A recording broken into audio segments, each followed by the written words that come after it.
नमस्कार मंडळी, मी मोनिका. आजच्या आणखीन एका नवीन व्हिडिओमध्ये तुम्हा सगळ्यांचं अगदी मनपूर्वक स्वागत. आज आहे लाटपाटचा दिवस.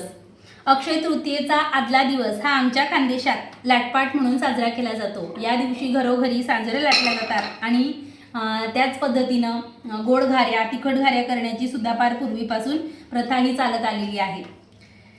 आता आम्ही सुद्धा सांजऱ्या करायला घेणार आहोत. तर कणिक मळून तयार झालेली आहे. ही जी पिठी असते घरच्या गव्हापासून तयार केलेली तर ती आहे आणि सांजा सुद्धा बघा इथं तयार आहे. रात्रीच याच्यामध्ये मी गुळाचा पाक करून टाकलेला होता आणि तगारीत पाणी ठेवून आणि मग हा सांजा जो आहे तो त्यावर ठेवलेला आहे. हे याच्यासाठी की उन्हाळ्यात मुंग्यांचा त्रास भरपूर असतो. जरा काही असलं की लगेच मुंग्या ज्या आहेत त्या होतात. त्यामुळे मग इथं सुद्धा आता बघा होत आहेत. तर जरा काही असं राहिलं की लगेच मुंग्या ज्या आहेत त्यांना कुठून वास लागतो काय माहिती. तर त्यामुळे मग अशी सोय करून ठेवावी लागते. आता कणिक तयार आहे, सांजासुद्धा तयार आहे आणि आता आम्ही लाटायला घेणार आहोत त्या सांजोऱ्या. बघा शिवमसुद्धा तयारीत आहे एकदम. येतं का तुला लाटत्या सांजोऱ्या? जेव्हा आम्ही लहान होती की नाही तर तेव्हा आम्ही सुद्धा अशाच लुडबुड करायचो आणि छोट्या छोट्या पाऱ्या ज्या आहेत त्या सांजोऱ्यांसाठी लाटून द्यायचो. मग आजी त्या पाऱ्यांना मोठं करायची आणि मग त्याच्यात असा सांजा जो आहे तो भरून सांजोऱ्या ज्या आहेत त्या मस्त खाटीवर ठेवायची. वरून गोधडी, खाली सुद्धा गोधडी अंथरायची, त्यावर सांजोऱ्या ठेवल्या जायच्यात आणि वरून सुद्धा गोधडी टाकून त्या कडक होऊ नयेत किंवा सुकू नयेत त्यांच्यावरची जी पापडी आहे ती, तर त्यासाठी ती अशी खाटीवर सोय करून ठेवायची.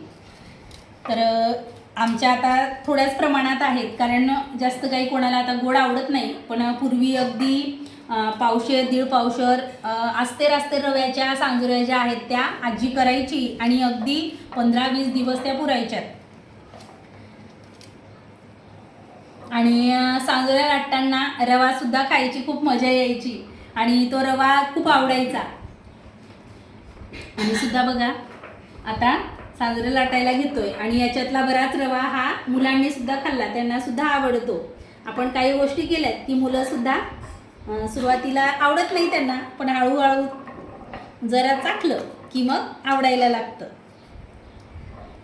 जरा ओलसर वाटतोय रवा पण होईल.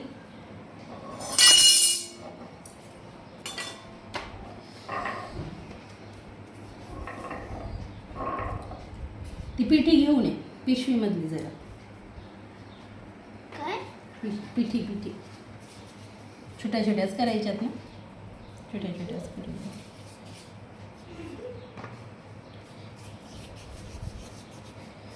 एक डबा घेऊन ये शिवम स्टीलचा.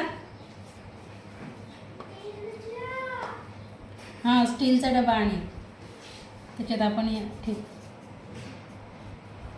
स्टीलचा छोटा जो आपण टिफिनला वापरतो ना तसा.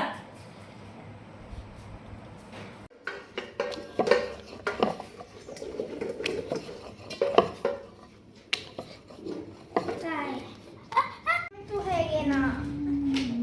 नाही ते नाही जमणार मला. घे ना. ते नाही जमणार रे मला. तू घे गप तो तिने आणलेला आहे तो. काय नाही रे.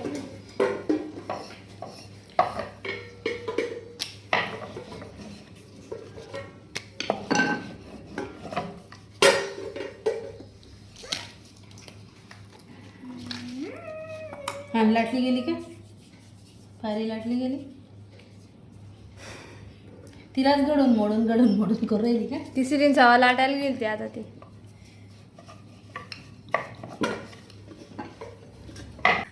पीठ काढून गेले सगळं त्याच्यात.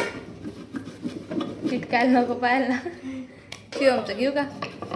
मग घे ना. बघ त्याला फिरवता येते का? तो फिरू राहिला. नको शिवम तुझी लाईट. गवराई कसाना बनमा गैव माय केसर जंजणीनी. गवराई कसाना बनमा गैव माय केसर जंजणी. गवराई आंबाना बनमा गैव माय केसर जंजणीनी. गवराई आंबाना बनमा गैव माय केसर कैऱ्या घेतल्या तोडून नि कैऱ्या घेतल्या तोडून नि पाला घेतला वरपुनी व माय केसर जंजणी नि पाला घेतला वरपुनी व माय केसर जंजणी पाला घेतला वरपुनी नि पाला घेतला वरपुनी नि खोड घेतलं खंदुनी व माय केसर जंजणी नि खोड घेतलं खंदुनी व माय केसर जंजणी गवराई कसाना बन मागई व माय केसर जंजणी नि गवराई कसाना बन मागई व माय केसर जंजणी गवराई नारायणा बन मागई व माय केसर जंजणी नि गवराई नारायणा बन मागई व माय केसर जंजणी नारळ घेतलं तोडूनी नि नारळ घेतलं तोडूनी नि पाला घेतला वरपुनी व माय केसर जंजणी नि पाला घेतला वरपुनी व माय केसर जंजणी पाला घेतला वरपुनी नि पाला घेतला